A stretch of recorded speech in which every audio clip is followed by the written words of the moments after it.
Hello, this is James Smith. This is my week 5 assignment for the course Disability Church.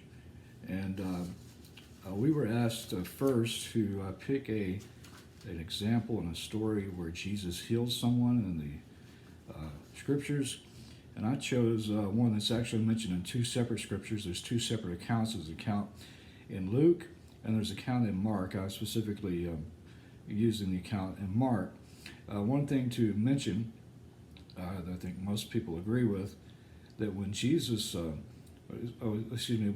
the folks, the original writers, both more than one gave an example of something, we should really be like a light bulb going off in our head a little bit. And so when this story is mentioned in two separate accounts, I think it kind of emphasizes the importance of that. In Mark chapter 3, verses 1 through 6, Jesus is in the temple, and there's a man with what's called a withered hand. And in the process, just to give a quick synopsis, I'm sure you're familiar with the story. Jesus is the Sabbath, and Jesus starts asking, if someone has an ailment, what happens is it comes up the discussion, is it all right to heal somebody on the Sabbath? And there's a man with a withered hand, is what the NIV says, and several other scriptures mention this term, and I'm going to go into that here in a second. But this man is asked by Jesus to outstretch his hand, and Jesus healed it. And of course, there's great controversy that Jesus goes into about whether or not is it acceptable to heal on the Sabbath, and he definitely said it's acceptable to heal on the Sabbath. What's interesting about this story, first, a definition of what this is in the original language. The word is spelled Xeros. I apologize, I don't know how to correctly pronounce it. I believe it's called Xerox, like you do Xerox. But in the original language, this refers to a dried up, withered, paralyzed, and I like this term. This is the one I'm going to use, is with something with atrophy.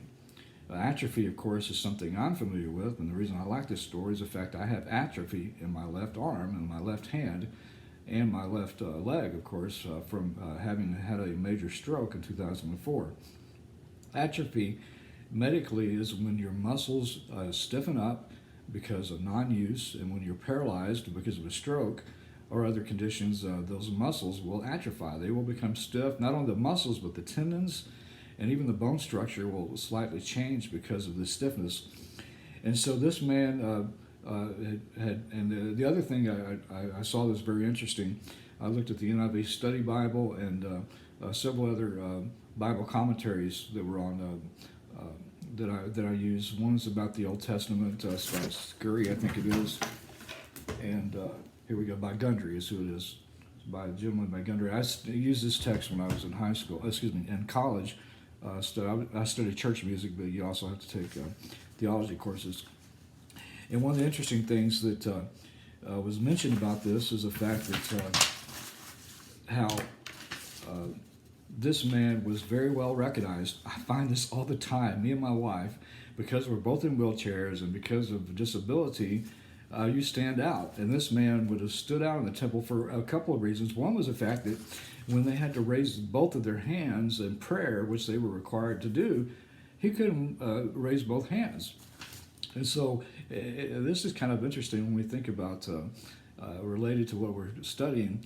And folks with disabilities are often left out of standard things. I think when you take communion, a lot of churches, you go forward, and I'm glad that a church we're a part of, and several I've been a part of, will bring communion to those that have a hard time getting up and down. But our church is all doing that, and it's the way we need to be helping those and recognizing those that are disabled in different ways for things like communion and such.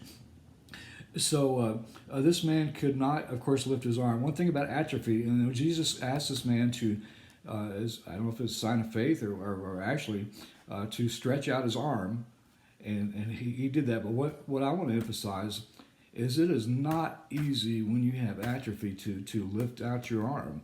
It can be virtually impossible, and it can cause great pain. And I can imagine that this man, to do this, to outstretch to Jesus as he asked him, but this was physical pain that he went through to outstretch that arm.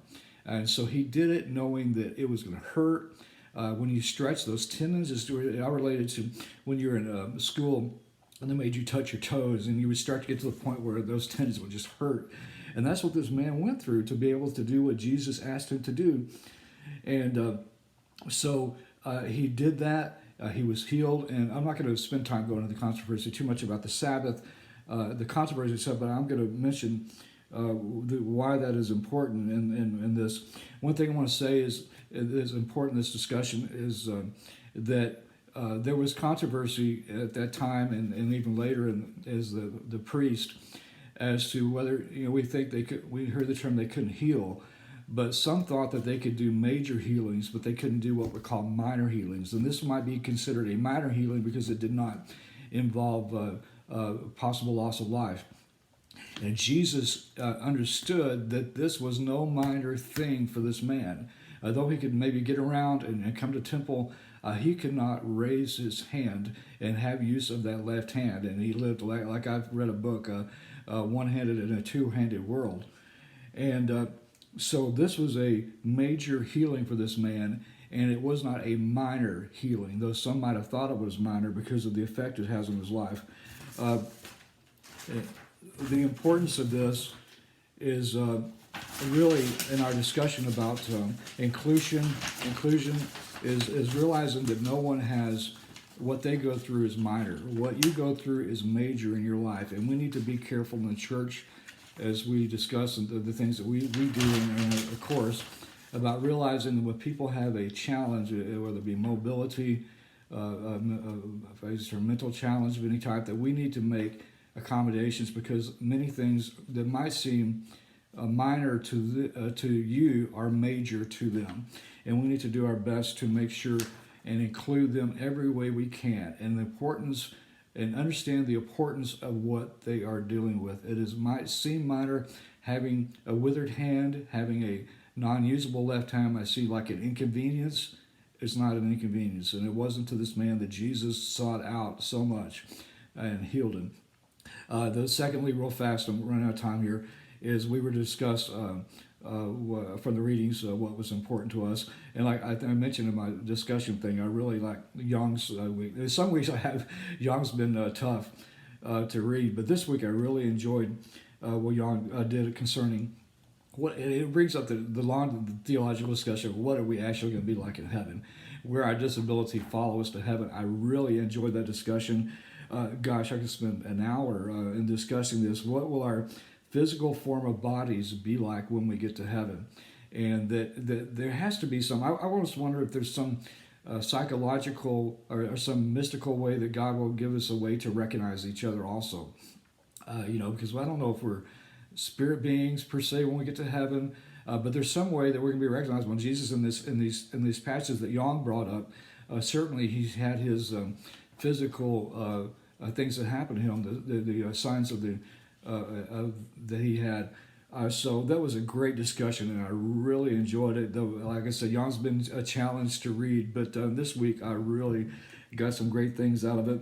And to close, I see it to show that God, in his ever eternal ways, wants us to make sure and not be fake, not to hide what identifies us to others. So I always like to say I'm proud of my disability. I'm not proud that I went through it and have to use it, but God blesses me to use that to bless others. Thank you so much for the course. Thank you.